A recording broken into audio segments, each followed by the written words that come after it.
A big welcome to you all. Thank you so much. And it's good to see we've got some men in the audience, okay, on a women's equity discussion. So women face many issues in our societies.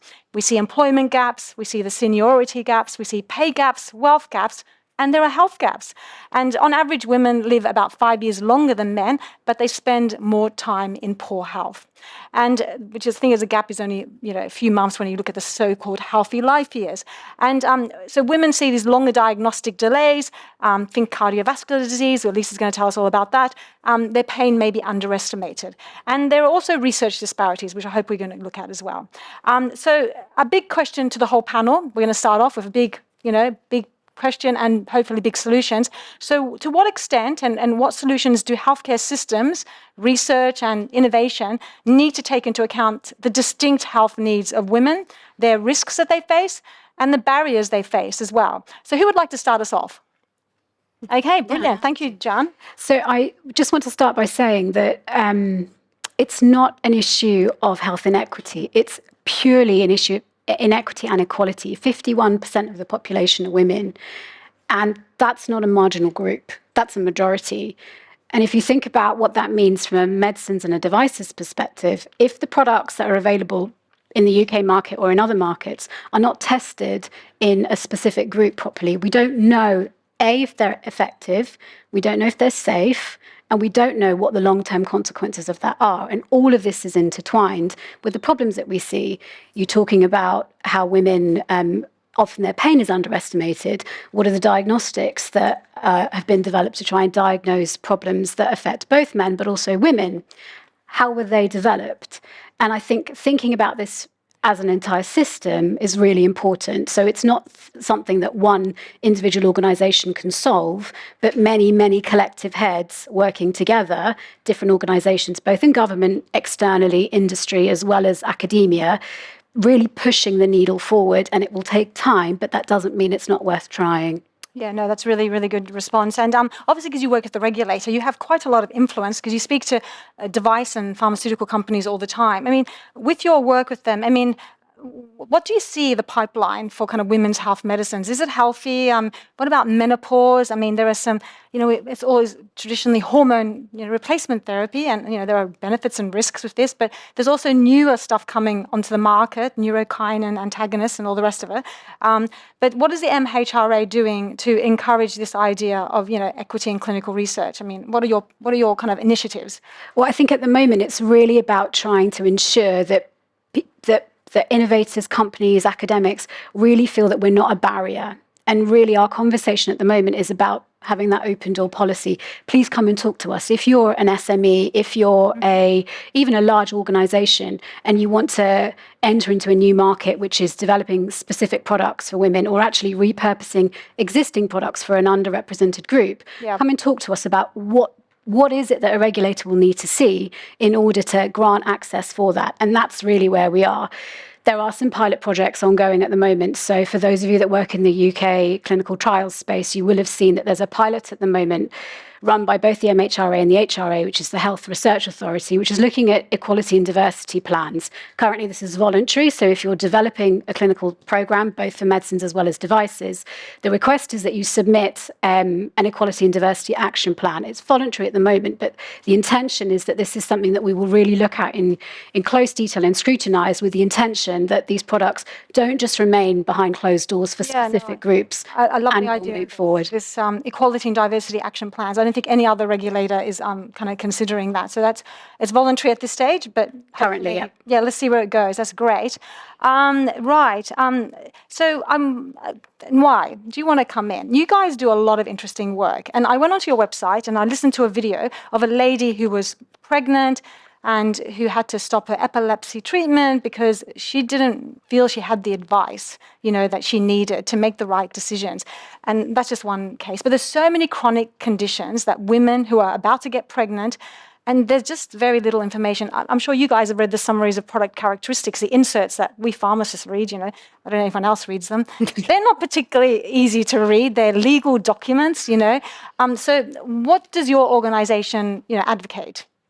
So I do a lot of work in research and particularly around chronic conditions and reproductive health. And I'm also part of Bridge, a Bridge Commission, which is an international initiative to put forward recommendations, like actual practical, tangible recommendations on what can be done by different stakeholders within society to improve or to close the data gap, really, that we've been talking about. So some of the things that we're recommending is, for example, listening to women and women's voices. Yeah, the lived experience. Women's experiences. What is it that they actually want and need? Yeah. And I think part of that is also not just, so we know that women are often excluded, particularly in research related to pregnancy and breastfeeding, but how can we address that? And so not just like with specific research calls, for example, in this space, we need more research in this space, but also making sure that women are part of the life cycle, the research life cycle as well. So they have a say in what's investigated, what outcomes we're going to measure, and also help in disseminating the findings and implementing that into practice. Yeah, so this whole concept of trust, that women have trust in the system. So what would you like to see improve the trust between women, clinicians, and even regulatory bodies? Like, there have been a few scandals that have happened.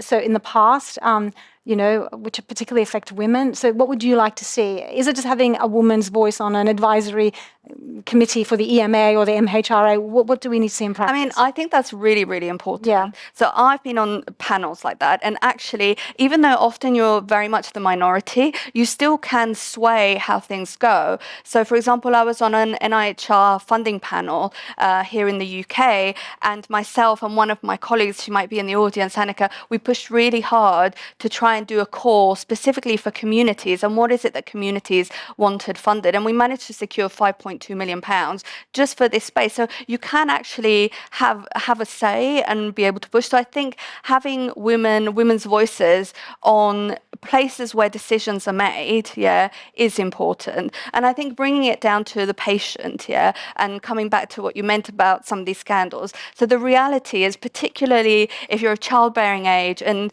if you have a chronic conditions and you want to have a child, it's like those decisions that you're making not only impact you in pregnancy, but can have really lifelong consequences, and not just for you and your baby and your family and everyone around you, but potentially intergenerational as well. And often we go to our clinicians and we're like, what do we do? But even the clinicians can't find it difficult to advise because maybe there's just no information out there. And little information. Yeah, exactly. And I think that's why it's really important. And we need training for healthcare professionals to know how to act on what limited information is out there.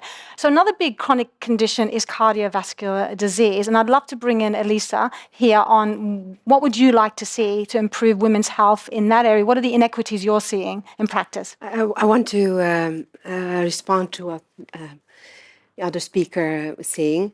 And it's about if there is enough information or not. I don't think that there is a lack of information at all. I think we've been talking about that women, that the number one killer of women is cardiovascular disease, and that the women's hearts are different than male hearts. That's been out there and been papers written about for the last 30 years. That's not the issue. I don't believe that that's the issue, that we don't know. But if I look in my own hospital and the program that we set up, I think it's a very deep-rooted problem in multiple levels. One, from the patients, that the women, they don't present themselves, they don't find it important enough, they don't participate. For the last 20 years, the numbers haven't changed in our community, that they don't participate in heart rehabilitation programs. From the doctor's point of view, that I got what I learned in medical school 20 years ago. Now I get to teach again in our University of Basel, and the same pictures that I was taught, I have to teach again. A man coming out of a restaurant, holding his chest, classical risk factors, and that's what we teach the next generation. And whatever a woman complains about is called atypical. Mm-hmm. Atypical to what? To the half of the world population. Atypical. So the the basis is what does a man feel in a heart infarction, and the other part is the woman. So, and that goes on in every single layer, not just the patient, not just the doctor, but also in how fast is an ambulance when you call them, when you're a man or a woman, how fast are you treated, how many die afterwards. And in every single point, there has been campaigns, there has been research shown, there has been enough information, and still there's not much change. And and you wonder, like, why is that? Why is it? Yeah. And I think one of the problems is that exactly what you said, good that there are men in the room. I think there should be also more men in this panel. Yeah, I think you're right. But let's say we've got male allyship here today. They're going to come and talk, come bring their questions. But anyway, just to come back to the work you're doing with medical students, I know you're doing some great work creating gender-sensitive curriculums. This is a great idea. I love it. Tell us about that. How did that start up? That started off with these lectures. That I thought, okay, the case that you need to learn from with the group that I needed to teach, if I put it in ChatGPT, you would learn it too. I'm not needed here. So it's a very, I mean, it's very simple. Everybody can recognize a heart attack within a diabetic with hypertension and smoker, and he has chest pain, and it becomes more, oh, what would he have? It's so difficult. But do you also recognize someone that with an autoimmune disease as a risk factor, or pregnancy-related problem as a risk factor? That comes with dizziness and nausea and shortness of breath. Do you recognize that too? Do you tell, or are you... So we need more kind of literacy and information around this. Yeah. And also skills as well. Exactly. That's why we build a program for students to learn to recognize. And what I like about it is that our Women's Heart program, because we also do a different kind of testing for women because they have different diseases, that it also benefited in our area, the male population, that it benefited from a different type of testing. So, brilliant. That's great. Really insightful stuff there. Thank you so much for that. I'd like to shift to the kind of research, what's going on in research. And Carolina, we've got you here. And the perspective from Poland, really. So, me being a pharmacist, I know we didn't do clinical trials on women who are pregnant or breastfeeding. It's just very difficult to get them onto those trials for ethics, or people just not interested as well. There's many reasons, a lot of barriers. But how can we better design research, to involve women in research? I mean, what are some practical ways we can do this? Yeah, thank you for this question. And we, as an institute, we are a public hospital created by Ministry of Health. So research and conduct and develop this medical field is our main role. For sure, we had patient and this clinical service, but from the other side, this research component is crucial. But thank you, Eliza, for your comment, and think that we have a lot of information and a lot of data and proofs, but we concentrate this knowledge in one specific place and don't share it with other hospitals and students, for example. And we, as an institute, have also a new strategy also for research and development to build new innovative solutions, also AI solution, because this equity in women's health starts with equity in data and quality of data, for sure. That's why this research component, clinical trials, what is well known and typical for us, we try to research and do the best, and for sure also develop this medical science, but we discovered that innovation and this aspect of new technology is a new potential to also close this gap about women's health, because we concentrate about data for general population, and we have the same problem that we develop innovation, develop new tools, but at the same time we miss this moment that this a woman's representation is still not the same as the... I hear you guys have also developed an app for pregnant women, which is really fantastic. And we're very lucky to have an economist who actually knows a lot about AI as well as you do, and technologies. To you, Divya, now, digital products, okay? In the other room, the bigger room, but we're the better room, sorry. They're talking about digital and AI and all that. So what do you see as the role of digital products to help women's health at different stages of the life course? And we haven't really talked about menopause at this stage, but this affects so many women, right? Yeah. And so over to you. So thank you for that. I think the one thing that probably needs to kind of really be a takeaway for everyone, if you're not familiar with it, is that among the world of digital products and what's on the market, what's labeled as the femtech sector is a massively growing area which they're targeting women. And it's been largely really around lifestyle and simple monitoring, so forth.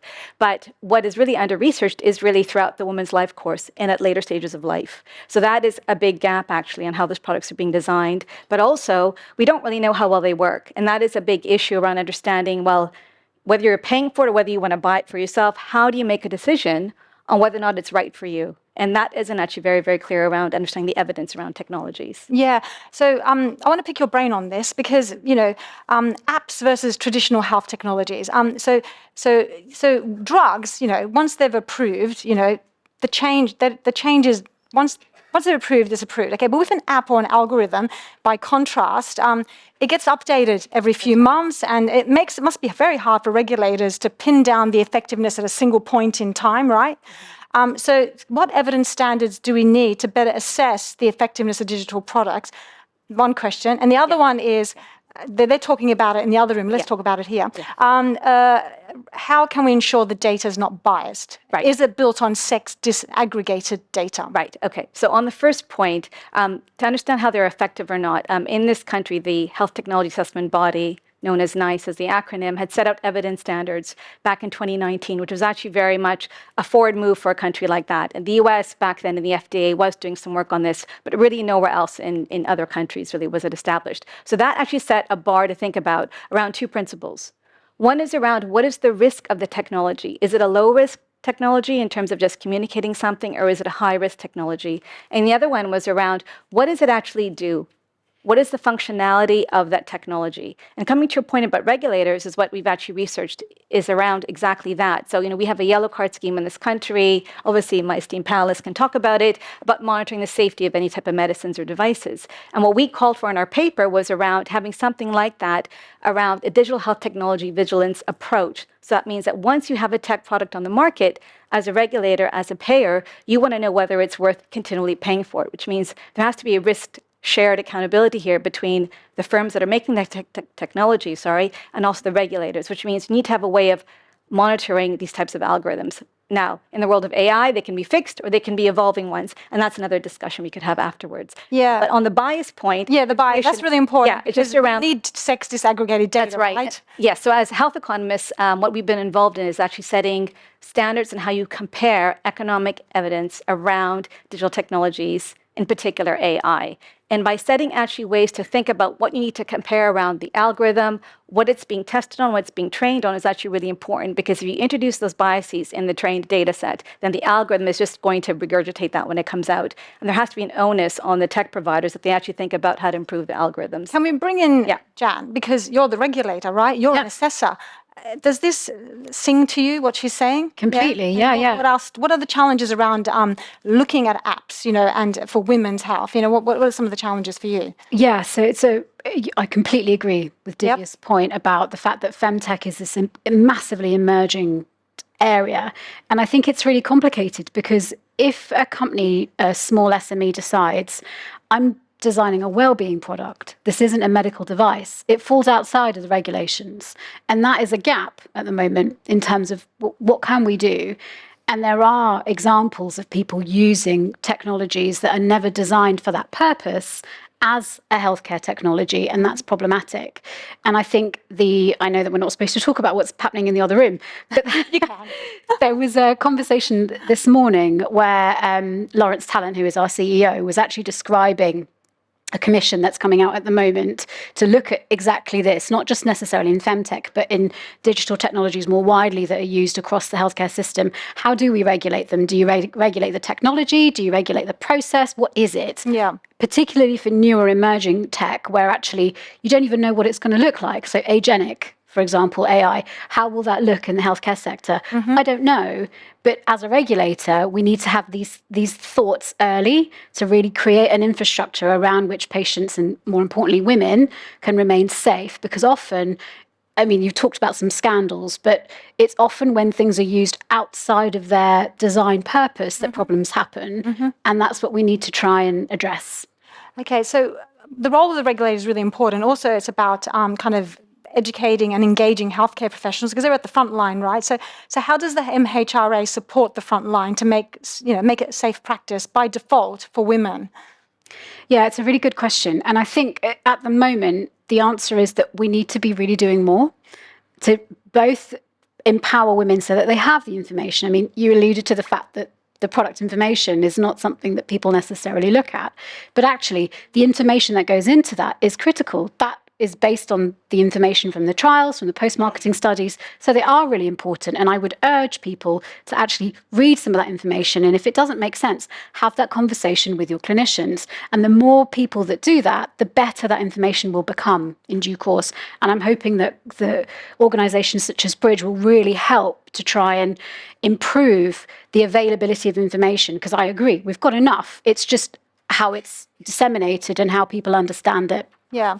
So that's great. I'm going to come to you, Carolina, because you've developed an app for pregnant women. So tell us, how helpful has that been for women? So these women who can't get specialist care. Tell us all about that. It'd be quite interesting to hear. Yeah, exactly. Our first goal was to standardize their data at first, because we've got pregnancy, very complicated phases and every stages, and we also a support for patients not only around our city but whole country, because we are an institute for this woman, and we saw the problem that we have big problem with standardization of data, and we want to compare them or use them in another project or our research. It's impossible to use it. That's why we create at first a solution to standardize data and create database. From the other side, we want to support our patient with high quality care and extra devices to monitor their health at home. And from the other side, we prepare great databases for the next analysis and research also. That's why it's the two components of this element. But what it's important, it was our activity, and we do it as our institute. But for the general reimbursement, it's impossible to spread this technology and to share it. But we think that this kind of technology is possible to close this gap about data and standard of data and quality to support research, to support startups and this femtech ecosystem. And with this app, I mean, who's funding it? Because we're talking about equity. So is it the payer? Is it the women? Can you tell us? These solutions look great, but we need to think about affordability. Extra service from our institute. I guess the institute's funding. You designed it and you're funding it. Yeah, and you're giving it out for free to women. Yeah, totally free. And we have this project funding also by external program with colleagues from Norway. It was border project. But right now we have a problem to spread this solution, but it was our own idea and our investment for women's health. Okay. I'm going to jump to another technology now, to Divya, about breast cancer screening. So you're working on algorithms and breast cancer. We know so many people. Well, I know people who have had breast cancer. So how can it support better diagnosis? And also, does it de-skill anyone? Yeah, very good, very important question. And so one of the pieces of work that we're doing in our AI lab at the university is around an economic evaluation of an AI tool used to support breast cancer diagnosis. And what we're finding is around that typically these type of AI tools can be very good in accuracy. So what you want them to do is do the imagery that a human would do. And we're finding that their accuracy is very, very good, actually. And they're actually very good at kind of avoiding false positives and false negatives. So being very, very good in that sense around sensitivity and specificity. On the impact, what we're finding, what we're measuring is that for AI technologies, we typically look at certain outcomes in medicines and health around like the quality of life that patients might gain from an intervention. On AI, there's a lot around the system effects, around time. Are we saving anyone's time? And what we're finding in our preliminary work is that there is some time being saved that from a consultant's time perspective, that then is being saved because then there is an AI tool that's actually image reading it. So there is actually some potential benefits around these types of technologies. Okay, brilliant. I'm going to shift the conversation now to something we alluded to earlier about male allyship and what does that mean. And so the question is about, how can we leverage men's health alongside women's health to strengthen women's health equity? Naiwei, I think I might start with you on that one, if that's okay. Yeah, no, of course. I mean, I think there's something to do with the health literacy. We were hearing what they said before, Yep. the gentleman said before, and actually it's really important that right from when you're children, we learn about health. And that means that girls learn about boys and boys learn about girls. And so there's an understanding through your life cycle that actually, we know about periods, boys know about periods, and they can support us. And equally, we know about some of the issues for them. And for example, with reproductive health, that's super, super important, because even though often we perceive that it's the woman's sort of, they're the reproductive... woman's problem. Yeah, it's a woman's problem. Actually, men are really important. And it's important that not just women are in optimal health, but men are in optimal health as well. So I think that is a key. I think the other thing as well to point out is around leadership. So it's really important that we get people in very senior leadership positions, to support this work and help prioritize it. So for example, here in the UK, we're very lucky to have people like Lucy Chappell, like Mariam Knight, who work in our funder, the NIHR, because they've been people that have pushed this up the agenda.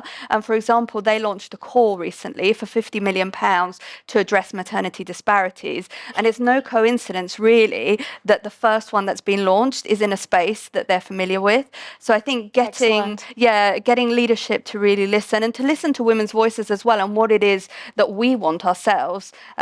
Because often, whether it's in health economists, for example, like I know in some of the work I've done, with health economists, it's like, actually, what is it that we want to know?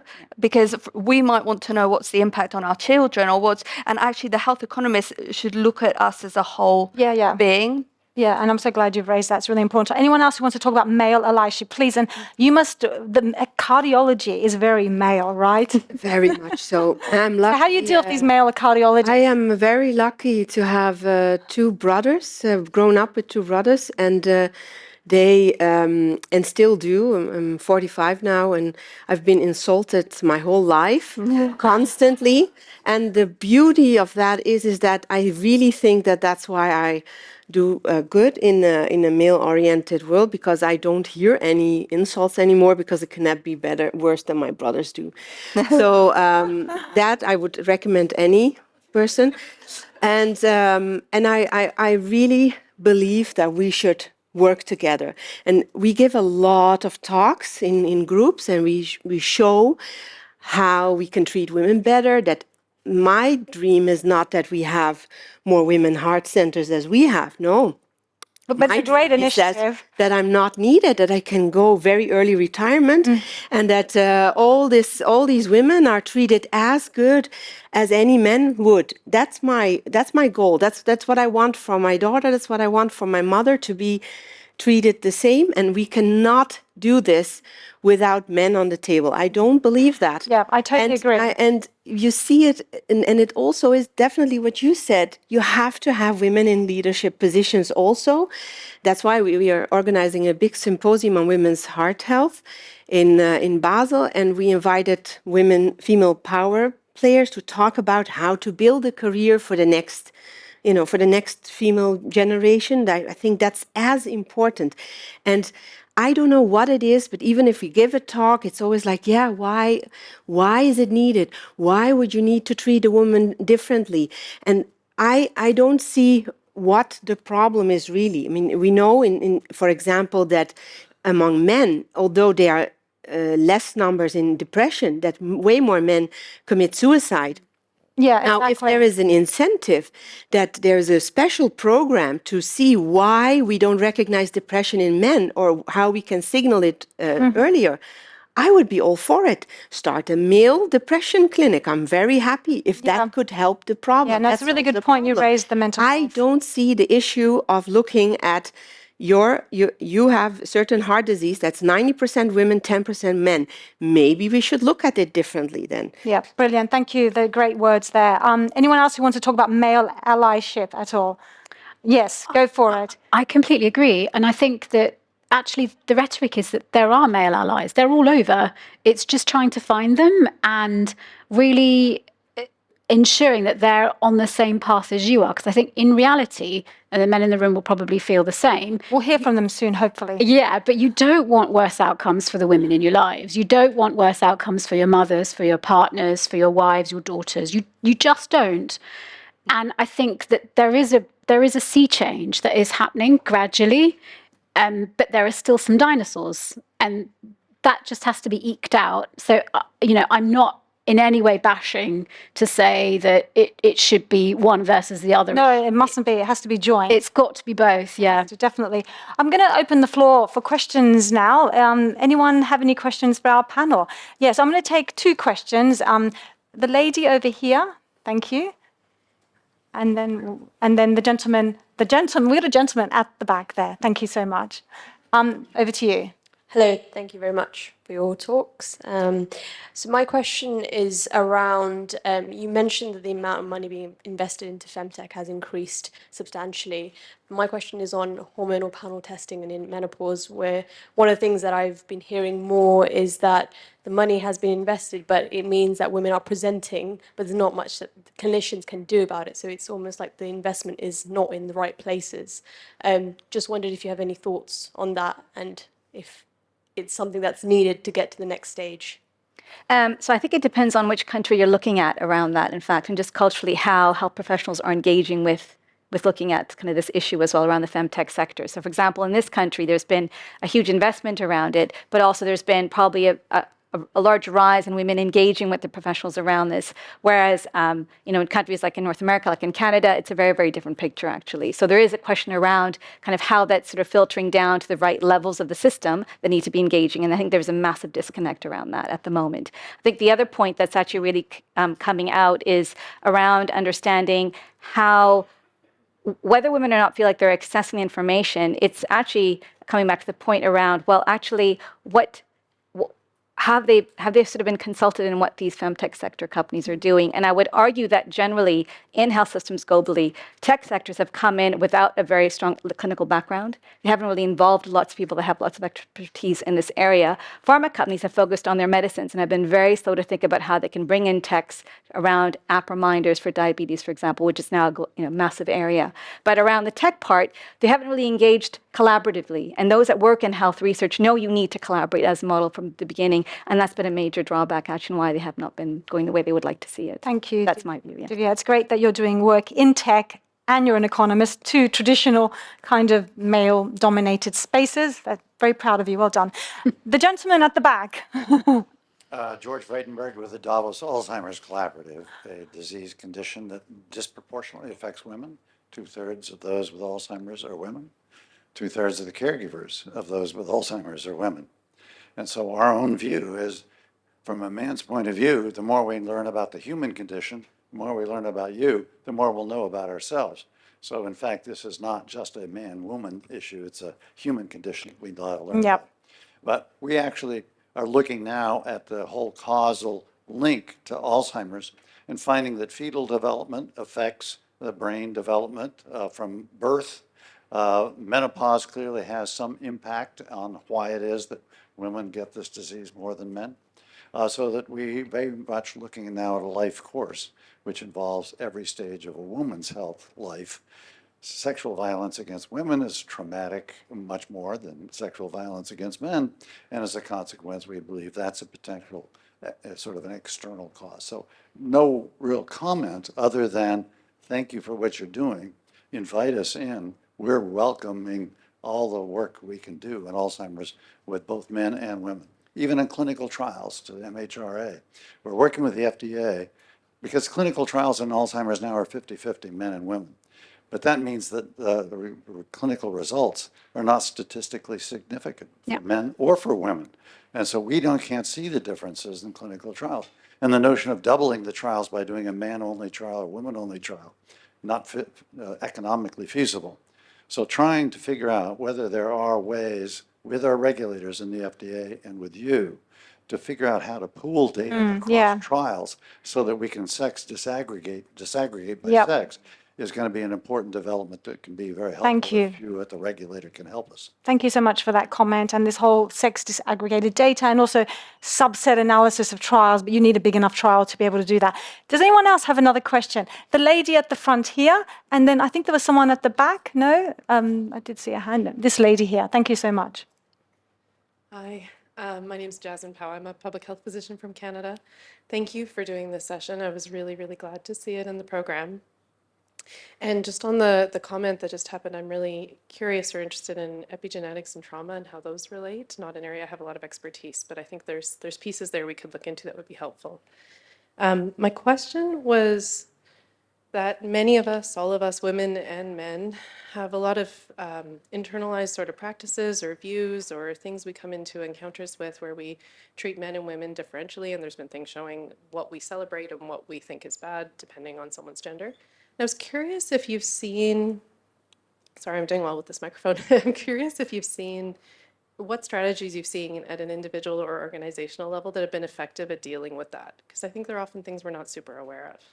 Okay, thank you. Who would like to take that one? Yeah, I mean, I'm happy to say something. Okay, go for it. I think one of the really important things is to involve women in the processes that you know, whether that's research and asking them from the very beginning. I mean, even coming back to the question over there, it's like actually, even when things about medicines or tech is being developed, if you ask women, for us in Bridge, one of the things that really came through is that regardless of a health condition or multiple health conditions, regardless of country or age of women, one thing that was really important to them is, will the medication impact my baby? How will it impact my baby? And that was common across different countries. So I think that actually asking women what is it that they want, and also with regards to dissemination of study findings, or because one of the things that we find is, as women with lived experience, you're living it. You're the expert in that condition, and you know what works for you, what doesn't work for you. You know how that might affect your family, and particularly in research during pregnancy, it's like actually you carry the burden that even though it might be a joint decision with your partner, the reality is you're carrying the baby, and the decision that you make it falls all on you. all on you. So actually asking them what is it that they want, and how can you mitigate and troubleshoot to enable that, I think is really important as well. Anyone else want to add anything on that? No. We've got 2 minutes. And yep, lady over here. Thank you.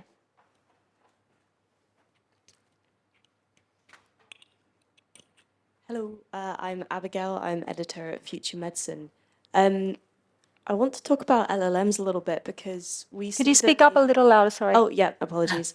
I want to speak about LLMs because we consistently find that they downplay women's problems and they treat men's symptoms more seriously, which is obviously just reflecting clinical medicine's history.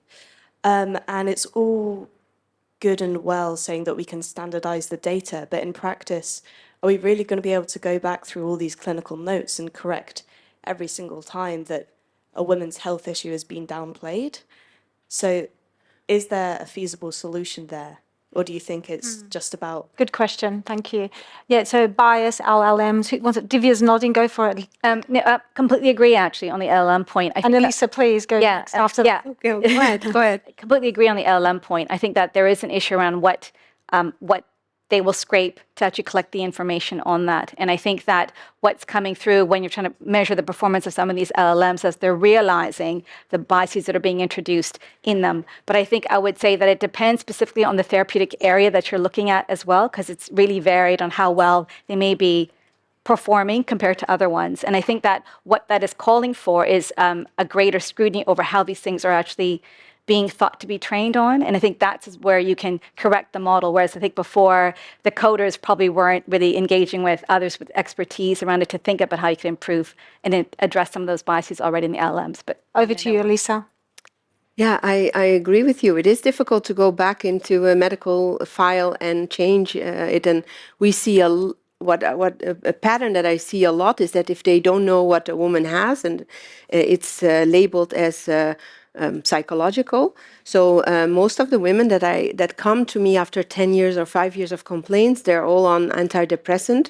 That made us start a research project, and then I come again to that man in the back, to see if there is a connection between the heart issues that these women have and brain issues. So if there's any cognitive problems or dementia, that if it starts in the heart, or it also has in the vessels of the brain, because it's either